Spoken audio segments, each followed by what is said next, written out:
ハッピーハロウィーン。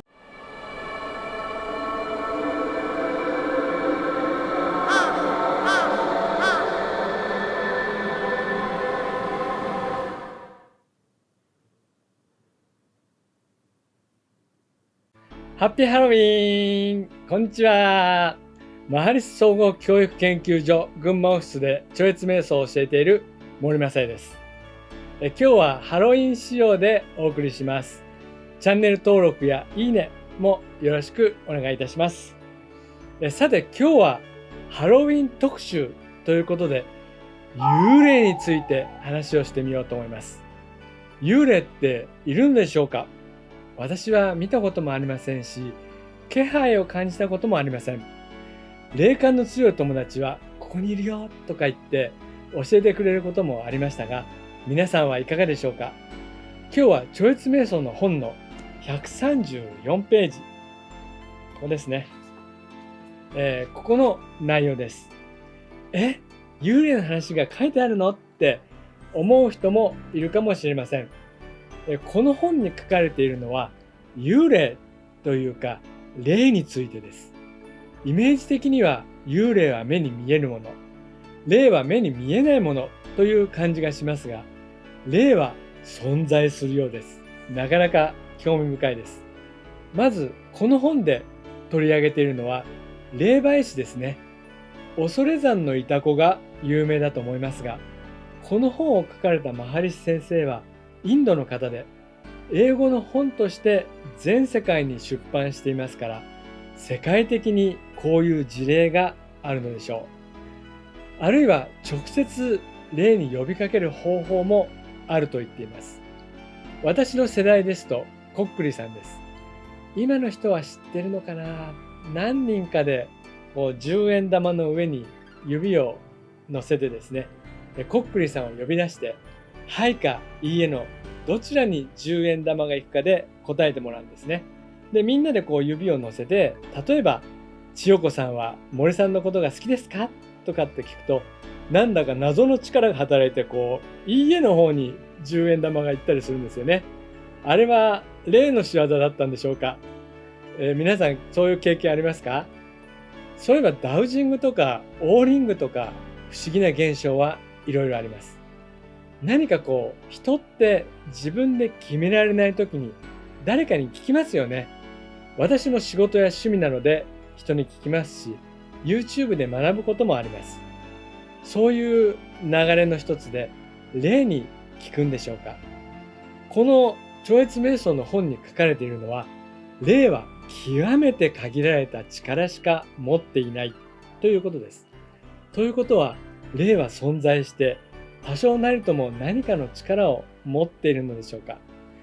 今回はちょっと疑問だらけですが、そういうふうにこの本に書かれているので、そういうこともあるのでしょう。しかし霊は自然のすべての力を持っているわけではないので、その力を借りたとしても、それはこの世界の力には及ばないそうです。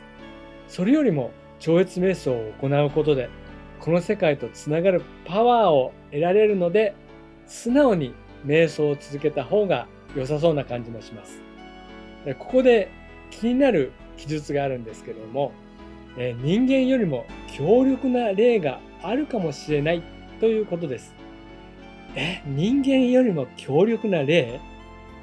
強力っていうと、戦っても勝てないとか、何か取り込まれてしまうとか、どう強力なのかなと思ったところで、そういうものがあるかもしれないという文章になっています。ということは確定しているわけではないんですね。もしそういうことがあったとしてもという感じの表現だとすると、最強の霊があったとしても頼らない方がいいという霊への全否定の文章ということでしょうか。いずれにしても霊媒になったり霊を呼び出したりするのは勧められない方法だということです。やってはいけないとは書かれていないので、そこは自由です。さて、ここでその勧められない理由については2つの説明があります。その一つは先ほども言いましたが、霊にはこの自然の力の中のわずかな部分の力しかないということです。ここでは全能の自然の力という表現があります。神がすべてを作ったというような、このすべてという感じでしょうか。そう考えると、霊がいるとしても、それはこの世の仕組みの中の一部ということにもなりますよね。超越瞑想の場合は、全能の自然の力を直接体験することを繰り返すうちに、自分がそれと同化するようなイメージです。その時にはもはや一部ではなく全部になります。その状態から霊を見ると、全体の中の一部という感じになりそうです。そして2つ目、それはそういう霊の力を手に入れるためには、霊の方に寄っていって自分の身を任せてしまうことになってしまうんですね。イタコさんのように霊の霊媒となるには、自分を完全に霊に委ねなければなりません。そうしないと霊は協力しないとこの本に書かれています。霊ってそんな感じなんでしょうか？私は正直よくわかりません。それと超越瞑想は怪しいと言われても否定できません。ただ今回はハロウィーン特集なので多めに見ていただきまして、イベントを楽しみましょう。それでも霊が協力するとかしないとかっていうところは興味深いです。ちょっと怖いので何も協力してくれなくていいです。だけど困った時には猫の手も霊の手も借りたくなるかなって思います。いずれにしてもこの本に書かれているのは、霊に全てを任せてしまってそのわずかな力を得ようとするのではなくて、超越瞑想を行うことで聖なる存在に全てを委ねましょうということです。そうすると無限で全能の力を得ることができます。カルちゃんでしたね。それとですね、この本を読んでみると、神に接触したいと期待して霊に頼る人がいるみたいです。確かに何か目に見えないけれど存在しているというグループ分けをすると、神様に似ているところがあるのかもしれません。霊の仲介で神様に帰依したいという人がいるようです。それはそれで真剣なのだと思います。そのやり方については間違っているということです。ただその人自身が間違っているということではなくて、より高い次元の力に接して偉大なことを成し遂げたいという気持ちはわかります。そしてそれを達成したいのであれば、霊に接触しようとするのはとても低いレベルの試みで、その成果も大したものではないのでやめておけっていうのがこの本に書かれています。偉大なことを成し遂げたいのであれば、霊に頼らないでも超越瞑想をすることで自分自身が強くなります。西洋では心霊主義と言われているものがかなり人気だったらしいです。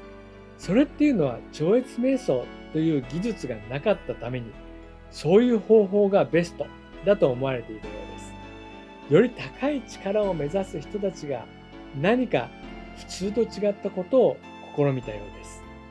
超越瞑想の教師は今は世界中にたくさんいます。それなので、そういう霊に頼る人は少なくなっていくだろうとマハリス先生はおっしゃっています。さらにもっと超越瞑想の教師を増やしていくことで、自然の全能の力を完全に活用する正しい技術を多くの方々が学ぶことができるようになります。そうするとどうなるでしょう。霊に頼らずに、まずは人生が堅実な基礎の上に置かれることになります。土台ですね。以前の動画でピサの斜塔の話をしましたが、土台が大事です。霊に頼るというのは、塔が倒れそうになるのを支えてもらうというような感じでしょうか。それよりもまずは土台ですね。土台をしっかりとさせて、その上に乗って生きていきましょうということです。ハロウィンなので例の話をしてみましたが、いかがだったでしょうか。日本ではトリックオアトリートとか言って家に来る子供はいないと思うんですが、どこかでそういう地域はあるんでしょうか。渋谷とかそういう人が集まるところで仮装するイベントとしては楽しいですよね。私も今日はそれに乗っかっていました。例の話は興味がないわけではないのですが、見たことはないし、普段はあまり考えていませんが、何か面白い情報があれば聞かせていただきたいと思います。そういえば、幽体離脱ができるという人と2、3人話をしたことがあります。何にしても毎日を楽しく過ごせれば何でもいいかっていう気持ちもします。皆さんも楽しんで過ごしてくださいね。今日の動画は以上です。以上ですかな。もし超越瞑想に興味を持たれた方がいらっしゃいましたら、あなたのお近くの瞑想センターで行われている説明会にご参加いただければと思います。私は群馬オフィスで瞑想を教えています。本日も動画をご視聴いただき感謝いたします。ありがとうございます。